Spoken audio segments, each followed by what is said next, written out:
welcome again to the Prescription for Better Living podcast. As always, I'm Dr. Hernando Carter, board certified internal medicine physician. Yes, your primary care extraordinaire. And this is the Prescription for Better Living podcast, where we discuss all things health and wellness in a hip and relatable way.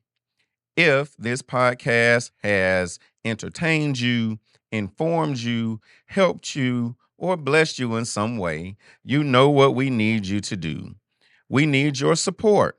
We would like for you to like the podcast, share the podcast, subscribe to the podcast, stand on the tallest mountain you can, and say, Hallelujah, Dr. Carter is here. As always, we would love your financial support. No amount is too large or too small. Hit us up on the Cash App. That's $PBL Podcast, and we'll get that little change on up out you. Also, you can become a part of our community on Patreon. Just visit patreon.com/ Dr. Hernando Carter. Just $1 a month supports the work that we do here on the podcast. Also, if you are interested in being a podcast sponsor, we welcome your business and we will shout you out on every episode. Just email us at contact@rxforbetterliving.org. That's contact@rx, the number 4, betterliving.org, and we'll get back in contact with you. Speaking of sponsors, shout out to my man, Cedric Cooper, Right on Time Physical Therapy. Holler at Cedric. He's got you for all of your physical therapy needs. RightOnTimePT.com is the website. He's right over there off Avenue D in Ensley, in the Ensley Health Club. Tell him Hernando Carter and the Prescription for Better Living podcast sent you. Also, shout out to Bespoke Wellness, another podcast sponsor. Bespoke Wellness can take care of all of your concierge primary care needs, your weight loss wellness needs, even if you need some IV fluids. Just email them care@bespokewellnessservices.com, or you can call at 205-396-2820. Shout out to drhernandocarter.com. Visit the website. You can learn all things Dr. Carter there. Most importantly, you can connect with our merch store. Look, we got some nice merch for you. Here we have the PBL podcast cup for you. Now, this cup is insulated. It keeps the cold things cold for longer. It keeps the hot things hot for longer. So whether you like coffee or hot tea, we got you. Whether you like to do some iced tea, we got you. Ice water, you're keeping your water up. This will get you about 16 ounces. We got you. So, drhernandocarter.com, click on shop. You can get us with the merch, and we got you. So, here we are, y'all. I'm in here, and I got my man Gary. You know me and Gary are back together, the dynamic duo for you. And we have been talking about my pleasure. And if you miss my pleasure, go back and check it out, y'all, because I think that it was groundbreaking and revolutionary, not because it's something that came from me. No, but because we are putting forward a way of thinking about delivering health care that many in the medical industrial complex don't think that way. When you talk about actually looking at your patients, not just as patients, because patient is important. Patient is something that is an honored, revered, respected title, but you are also customers. And it's important because the way in which we deliver services to you matters. And we should really be intentional about providing you a good patient experience because that helps everything. You like going to the doctor, you trust us, you'll follow our recommendations, and your health outcomes will be better. So that's where we were, right?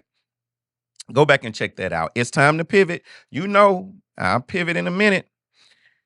Now it's time to move on and talk about some other things. And this is episode 42 of the Prescription for Better Living podcast. Look, y'all, in 10 weeks, we're going to have episode 52. Gary, last time I checked, it was 52 weeks in a year. So we are coming up on our anniversary episode. And stay tuned, y'all, because we're going to do something really nice for that. We're going to do a live remote for that one. We're going to pop up somewhere. We'll let you know where it is so you can join us if you like. And we're going to have a good old time before and after. Okay. But this is episode 42. And in episode 42, I would like to introduce a new module and a new topic. And the title of this module is Heavy Topics. So this is episode 42, Heavy Topics Part 1. And if you had not guessed, Heavy Topics is all about weight. We're going to be talking about obesity. Oh, Lord have mercy. Is that a curse word? Gary, do you think obesity is a cuss word? How many letters in obesity? O-B-E-S-I-T. That's 7. It's not a 4-letter word. So it's a 7-letter cuss word, right? Because people don't like the term obesity. But it's a medical term. And it is important to talk about because, and I'm not into the body shaming. No. No, this is not about body shaming. This is not about trying to attack someone's self-esteem. I am a medical doctor, board certified internal medicine physician, your primary care extraordinaire. So everything that I talk about on this podcast is meant to help you. It's meant to help our community. Okay. So I am 100% supportive of positive self-image, great self-esteem, love yourself, respect yourself. Yes, but I don't want us to be fooled. There is a such thing as a healthy weight and an unhealthy weight. And you can be an unhealthy weight in 2 ways. You can be too thin and be unhealthy, be malnourished, but you can also be too heavy and it's not good for you. So before I start getting into the topic, I want to go ahead up front and provide you with some online resources, clinical, objective, trusted resources. Because again, it's not my intent to make anyone feel bad. It's not my intent to hurt your feelings or your self-esteem. Heck, I can't talk about anybody. I mean, I don't know if you can see that. Gary, don't pan down now. I hope you in tight on my face and on my neck, not on down on my belly, okay? Because I am a work in progress, y'all. I go to the gym regularly. I try to eat a balanced, healthy diet because, I am taking some of my own medicine as it relates to making sure that I bring my weight down to a healthy weight. Because I've battled with weight ever since medical school. When I graduated high school, 1997, Age Parker High School, Thundering Herd, I weighed 180 pounds and weighed somewhere thereabouts around there between 180 and 190 or so when I graduated college in 2001. But when I started medical school, I mean, I was just unhealthy going through medical school. I was sleep deprived. I wasn't eating well. I was eating a lot of fast food, was not exercising, because I was studying all the time, all the time. Then you go through residency, and in residency, you're doing 80-hour work week. You know, it's just insane. So I wasn't eating well. I wasn't exercising. So my story is that when by the time I graduated medical school, and by the time I finished residency, I was upwards of 250 some odd pounds. Now, also, unbeknownst to me, I had developed chronic medical conditions because of my weight gain. So I got married in medical school. And when I graduated medical school and started residency, my wife was pregnant with our first son, Ellis. Ellis is now 18, about to go to college. But I said, I'm going to do the responsible thing because we had our first house. I now have a wife. I now have a son on the way, and I'm going to get life insurance. Should anything happen to me, my family will be able to be supported, right? So, no big deal. I applied for life insurance, got a rejection letter in the mail. What's going on? I don't know. I mean, did I have cancer? You know, did I have something else? Now, I wasn't the wildest guy in college, Gary, but I was in college, right? So I was like, do I have something else? Okay. Got the letter back, the rejection letter, and it had in it my lab results. And I saw in the lab results something called the hemoglobin A1C. And the hemoglobin A1C is a 3-month average of your blood sugar. And what that lab result told me was that I was diabetic.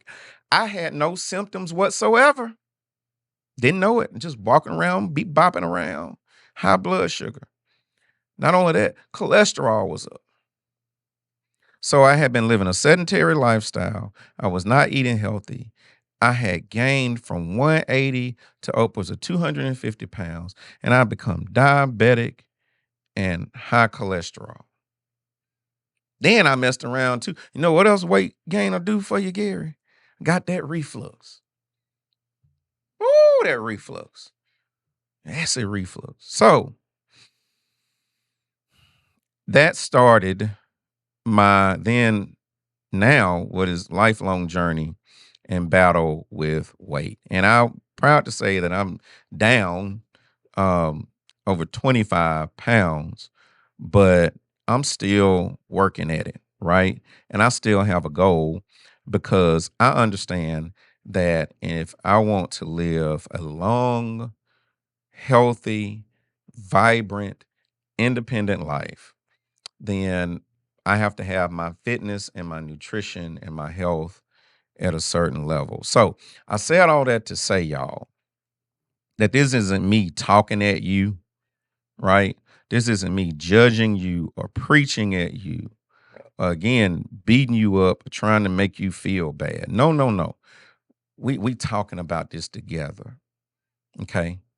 We talking about this together. And you are not alone. But one thing I need you to realize is that there's a difference between having a good self-esteem and a healthy self-image. There's a difference between that and lying to yourself and being delusional about the long-term ramifications of obesity. Okay? So here are some resources. I want you to visit mayoclinic.org, Mayo, Mayo clinic.org. The Cleveland Clinic, clevelandclinic.org. Those are two well-respected healthcare institutions, hospitals, medical schools, and they have very patient friendly, just factual information about weight and obesity. Okay. Also, a lot of resources. Here's a great website, obesitysociety.org. Obesitysociety.org.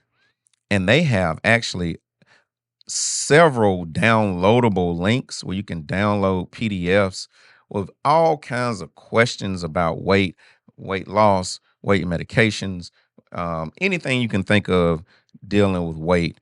Obesitysociety.org. So, mayoclinic.org, clevelandclinic.org, and obesitysociety.org.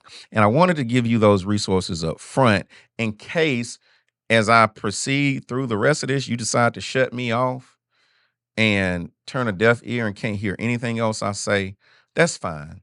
You don't have to listen or watch the episode, but go to these websites, okay?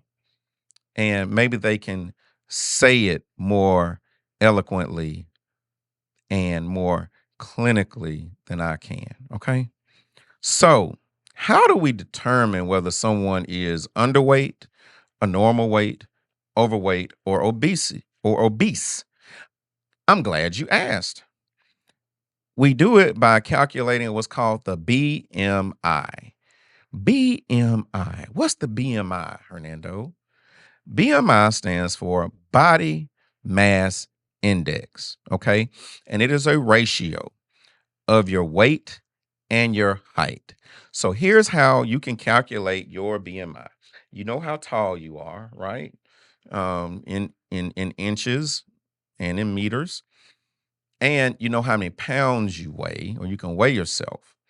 All right. So you can turn and you can use apps to do this. All right. Or you can just Google it. Just put in your weight in pounds and ask Google what your weight is in kilograms. All right. But in general, whatever your weight is in pounds, you want to divide that by 2.2, and that'll give you your kilograms. But just put it in the Google machine. Say I weigh 223 pounds. Google, how many kilograms is that?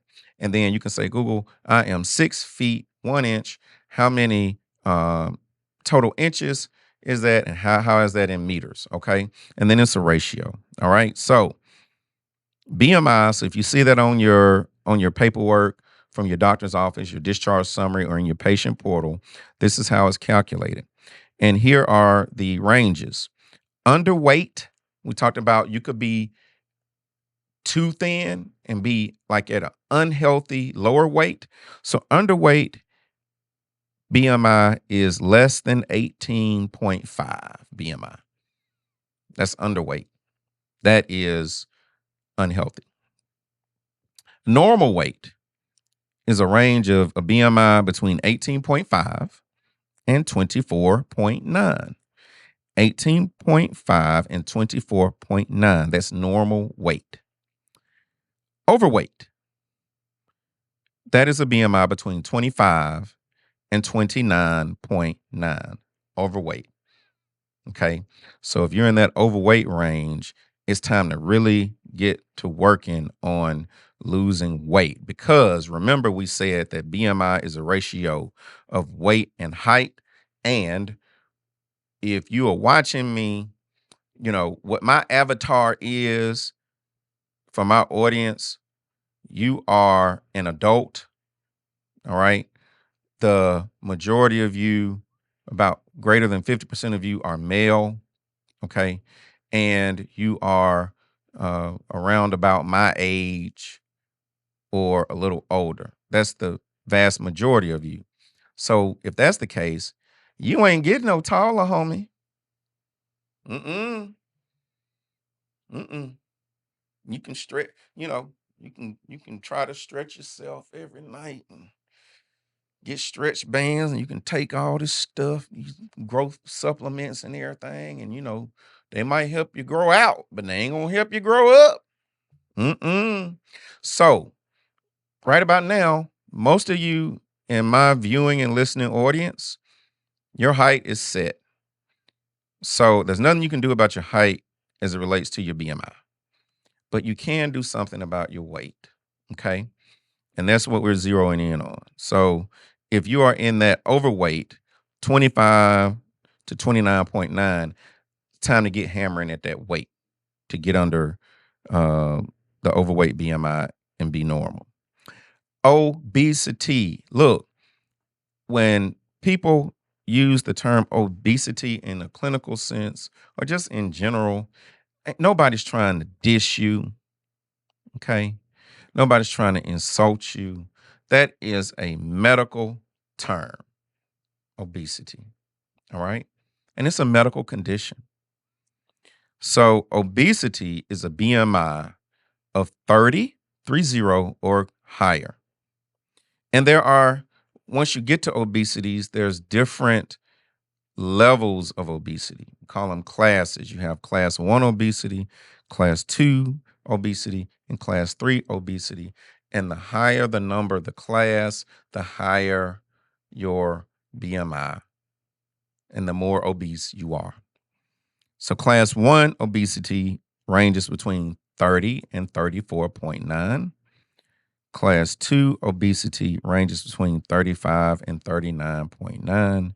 And class 3 obesity is 40 or greater, and we call that morbid obesity. The reason why, once you get to 30, which is obesity or above, that they start breaking it down into classes is because the higher your BMI, the more risk you have for chronic medical conditions and multiple chronic medical conditions like diabetes, high blood pressure, obstructive sleep apnea, joint problems, knee problems, back problems, neck problems, ankle problems, foot problems, erectile dysfunction, all of that. Your cancer risk goes up. Risk of heart disease goes up. So this is why I say, yes, have a healthy self-esteem. No, don't walk around being ashamed of who you are. No. Is your value less? Of course not. But then let's not delude ourselves, y'all, and walk around and say, this is just the way I'm supposed to be, and have zero intent on trying to be healthier. Don't do that.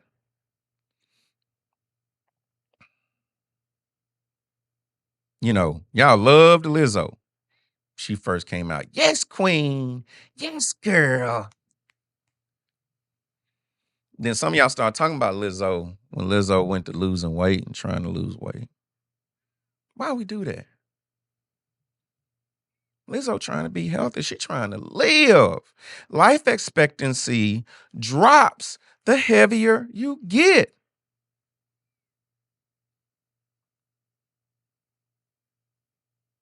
Now, this is a health and wellness podcast, and I'm here to help my community. So I waited long as I could to talk about this. I waited 42 weeks to talk about this. Because I don't want to lose no subscribers, Gary. But if my intent is to help you, I can't gloss over this. So, again, they call it morbid obesity. Again, they're not trying to be rude. That is a medical term. It's because once your BMI gets over 40, your risk of all these chronic medical conditions increase exponentially. And that's why weight is important. It's not about vanity. And am I saying everybody has to be thin? No. But we can all strive to be the healthiest version of ourselves that we can be. And that's all we're trying to get at. I'm just saying, don't put on blinders and don't ignore it. You don't have to obsess over it, but work on it. Make a conscious effort to work is all I'm saying. Because that's what I'm doing. I'm not telling you anything. I'm going to tell you what I do. I make it a goal to drink 64 ounces of water a day. That's the recommendation. And then some people say, you should drink half of your body weight um, in ounces of water. But you have to be careful with that because some people have conditions where if they overconsume water, it can cause them negative consequences on their health. Okay. But I try to drink more water than I do anything. Okay. I also try to follow a low carbohydrate diet. What are carbohydrates, Hernando? I'm glad you asked. It's the white stuff, it's all the good stuff. It's the rice, it's the pasta, it's the bread, it's the sugar, it's the snacks, it's the potatoes, Lord, mashed potatoes, scallop potatoes, French fries. Oh, Gary, get one of them Idaho potatoes and peel them. Oh, you ain't got to peel them. Do it old school. Just slice it up and drop it in that hot grease. Take them out. Put that seasoning salt on them. Hey, you know how grown I was when I paid attention to the bottle, Gary, and learned that it's not seasoning salt, it's seasoned salt. Did you know that? Did you know seasoned salt, Gary? Seasoned, Seasoned, seasoned, and not seasoning. Did you know that? But you put that seasoning salt on now. Yeah, low carb, pizza. Mm, mm, mm. Now, I ain't say I don't consume any of it because I ain't gonna lie to you, but in moderation, low carb, less, right? Controlling portion sizes, and then making an effort to exercise a total of 3 hours per week. However you do that, an hour 3 times a week, or 30 minutes 5 times a week, and using technology and tools to help you, Fitbits, Apple Watch, any kind of pedometer, even on your phone, they got pedometers. There's technology to help you keep up with your total calories because the trick to obesity and weight gain is in order to lose weight, your calories in have to be less than your calories out. So the calories you consume and take in, you have to take in less than you burn. So you have to burn more. So you have to be in a calorie deficit. And there are many ways you can do that. People do fasting, people do intermittent fasting, but some people just do calorie counts and or Weight Watchers or whatever. Okay. And we're going to get into all of that. So this is where we're going with heavy topics. And this was heavy topics part 1. And if you're still with me and haven't turned me off, I am Dr. Hernando Carter, board certified internal medicine physician. Yes, I'm still your primary care extraordinaire, saying wherever you go, whatever you do, stand on the tallest mountaintop you can and scream to the top of your lungs, hallelujah, Dr. Carter is here. Until next time, I love you. Dr. Carter, out.